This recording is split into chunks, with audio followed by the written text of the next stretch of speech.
All right, on the eve of the 9th anniversary of the deadly shooting at Sandy Hook Elementary School in Newtown, those who were close to the tragedy, which left 26 dead, including 20 children, are reflecting tonight. That includes the mother of one of the first graders killed that day. Fox 61's Tony Tersey joins us live from State Police headquarters with more on that.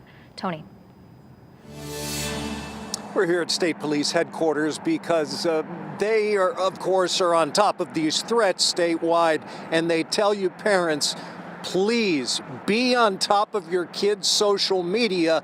That can help avoid many of these threats that these kids think are cute and giving them a day off. Now, State Police, with regard to the Sandy Hook tragedy, of course, were among the first on scene, and they'll be impacted forever. But what about the loved ones of the victims? Well, today we talked to a mom, Scarlett Lewis. Her handsome little son, Jesse, was one of the victims, but she's managed to turn her grief, channel it into something positive.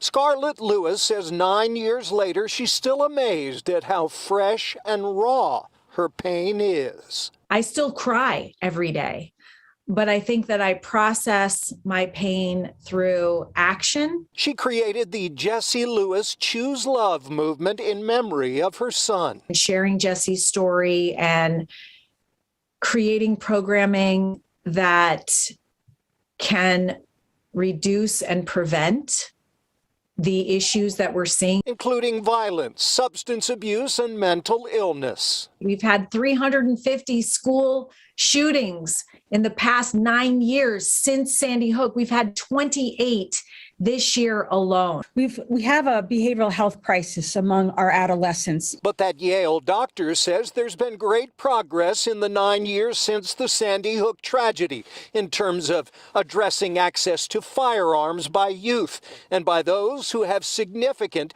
behavioral health challenges. But I think what we need to do is sort of now shift gears and look at what we're doing to address the mental, the behavioral health or mental health challenges of our youth. It's something that we will never forget. That State Police Sergeant, a Newtown High School graduate whose specialties include trooper wellness. And many troopers, of course, responded to Sandy Hook. Myself and Trooper Valdez, who's our peer support coordinator, we've been in front of our troopers during roll call and letting them know that we're there, we have resources.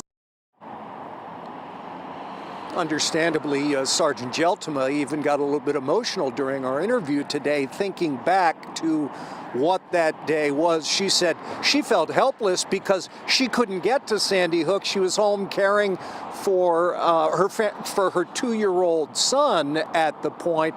Turned out her brother and sister-in-law are firefighters for the Sandy Hook Fire Department, which is right next to the school, so they were among the first responders at the school that day 9 years ago.